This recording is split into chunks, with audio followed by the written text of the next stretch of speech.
Picture this. You've saved up for months, maybe even years, for the perfect summer cruise.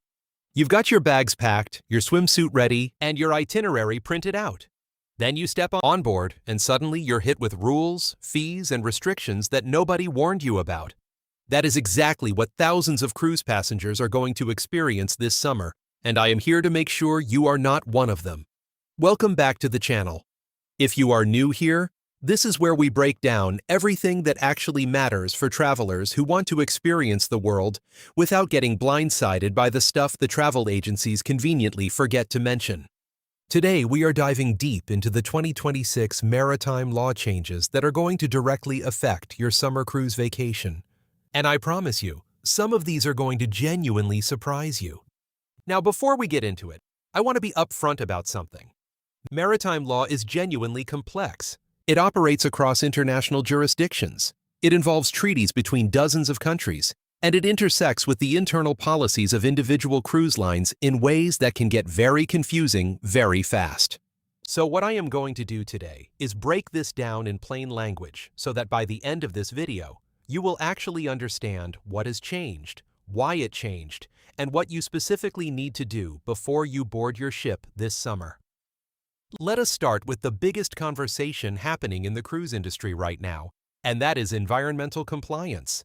The International Maritime Organization, which essentially functions as the global regulatory body for shipping and cruise operations, has been rolling out increasingly strict emissions and waste management standards over the past several years. In 2026, several of those standards have either come into full enforcement or have introduced new compliance requirements that affect passengers directly. Here is what that means for you. Certain cruise itineraries that pass through environmentally sensitive zones, particularly routes near places like Alaska, the Norwegian fjords, and parts of the Mediterranean, are now subject to stricter controls on things like exhaust emissions, wastewater discharge, and even the types of fuel being used. Some ports in these regions have begun requiring ships to use shoreside electrical power, while docked rather than running their onboard engines. This sounds like a behind-the-scenes operational issue, but here is the passenger impact. These compliance costs are real, and cruise lines are finding ways to pass them on. You may notice new port fees, environmental surcharges, or fuel adjustment charges appearing on your final billing statement that were not clearly disclosed during booking. This is completely legal under current maritime consumer protection frameworks, and many cruise contracts explicitly allow for these kinds of additions up until close to departure. What should you do? Read your cruise contract carefully before you book. Look specifically for clauses around fuel surcharges and port fees. If a cruise line can legally add those costs later, you want to know that before you hand over your deposit. Now, let us talk about something that is arguably going to affect even more passengers this summer, and that is the updated framework around passenger liability and medical emergencies at sea. This is a topic that almost nobody talks about when they are excitedly planning their vacation. But it is one of the most important things you need to understand. There is an international convention called the Athens Convention relating to the carriage of passengers and their luggage by sea. It has been updated and amended over the years, and the 2002 protocol, which many major maritime nations have been progressively adopting, sets specific limits on what a cruise line owes you if something goes wrong. The key thing that has shifted in recent years, and continues to evolve into 2026, is the way these liability frameworks apply depending on which country the ship is registered in, where the voyage departs from, and which ports it visits. Here is the practical reality. If you have a medical emergency on board, the costs involved can be staggering. Helicopter evacuations from a ship at sea can run into the tens of thousands of dollars. Medical care at foreign ports can be expensive and variable in quality, and the liability protections that apply to you might be far more limited than you assume. Some cruise lines operating under specific flag states have liability caps that may not fully cover your situation, and the legal process for pursuing a claim can be complicated by the fact that it may need to happen in a jurisdiction that is not your home country.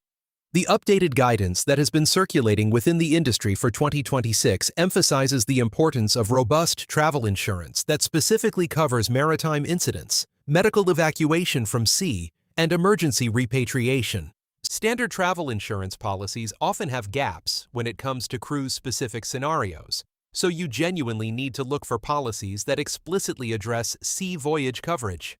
Let me give you a moment to appreciate how important this next section is, because we are about to talk about something that directly touches your money in a very immediate way. Port entry requirements and passenger documentation rules have seen notable changes in several major cruise regions heading into the 2026 summer season.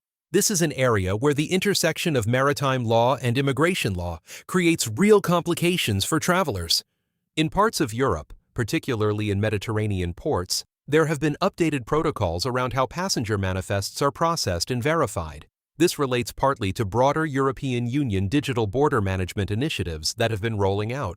The practical effect for cruise passengers is that documentation requirements have become more stringent in some ports, and the timing and method of submitting passenger information to port authorities has changed. What this means for you is that missing or incorrect documentation, or even documentation that is valid but not submitted through the right channel at the right time, can cause delays, additional screening, or in extreme cases, being denied entry at a specific port. The cruise line is legally required to submit accurate passenger data to comply with these port requirements, but the responsibility for having the correct underlying documents falls entirely on you as the passenger. If you are cruising through European ports this summer, make sure your passport has adequate validity. Understand the specific entry requirements for every port on your itinerary, and check whether any pre-registration or digital authorization processes apply to citizens of your country visiting those destinations. Do not assume that because you have cruised that region before, the rules are the same as your last trip. Now I want to shift gears and talk about something a little different but equally important, and that is consumer protection and your rights when things go wrong with your cruise. One area that has seen meaningful discussion and some regulatory attention heading into 2026 is the way cruise lines handle itinerary changes, cancellations, and compensation. Historically, cruise contracts have been remarkably favorable to the cruise lines, giving them the right to alter itineraries, skip ports, or make significant changes to the cruise experience with limited obligation to compensate passengers. There have been pushes in various jurisdictions, including discussions within European Union consumer protection frameworks, to establish clearer minimum standards for what passengers are owed when a cruise line makes significant changes. While sweeping universal reform has not happened overnight, there has been incremental movement toward greater transparency requirements and clearer disclosure obligations. What this means practically is that cruise lines operating in or departing from regions with stronger consumer protection laws may be held to higher standards of disclosure and compensation than those operating in regions with lighter regulation. If you book a cruise departing from a European port, you may have somewhat stronger consumer protections than someone booking from a port in a region with less robust passenger rights frameworks. The takeaway here is to understand where your cruise departs from, and to research the consumer protection laws that apply to that departure jurisdiction. It matters more than most people realize. Let us talk about alcohol and conduct policies, because this is another area where there is an interesting intersection between maritime law and cruise line internal governance. Ships at sea operate under what is called the law of the flag state, meaning the country where the ship is registered governs a significant portion of what happens on board. But when the ship is in a foreign port, local laws apply in that port. In 2026, several cruise lines have updated their conduct and alcohol policies in ways that align with both flag state requirements and increasing port authority scrutiny.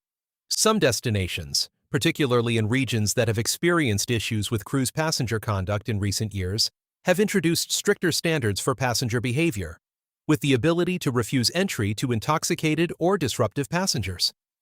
This is backed by agreements between cruise lines and port authorities. The maritime law dimension here is that the master of a ship has extraordinarily broad authority to maintain order and safety on board. This authority is deeply embedded in maritime tradition and legal frameworks. If you are disruptive, intoxicated to a degree that creates safety concerns, or in violation of ship conduct policies, the captain has the legal authority to confine you to your cabin, remove you from the ship at the next port, or take other significant actions. And your recourse is very limited. I am not saying this to be a buzzkill. I am saying it because some passengers genuinely do not understand how much authority the ship's master has. and they are surprised when consequences are real and immediate. Now let us talk about accessibility and disability rights on cruise ships, because this is an area that has seen both progress and ongoing challenges heading into 2026.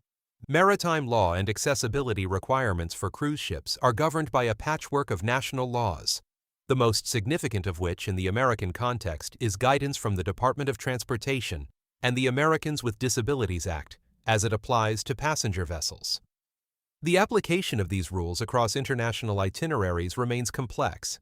What has changed in recent regulatory discussions is an increasing emphasis on cruise lines, providing accurate pre-voyage disclosure about accessibility limitations.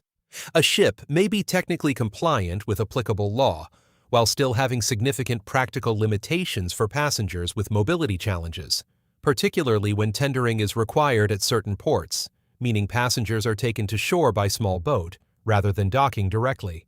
If you or someone in your travel party has accessibility needs, the updated guidance strongly recommends obtaining written confirmation from the cruise line about specific accessibility features, tendering procedures at each port on your itinerary, and what accommodations will actually be available to you.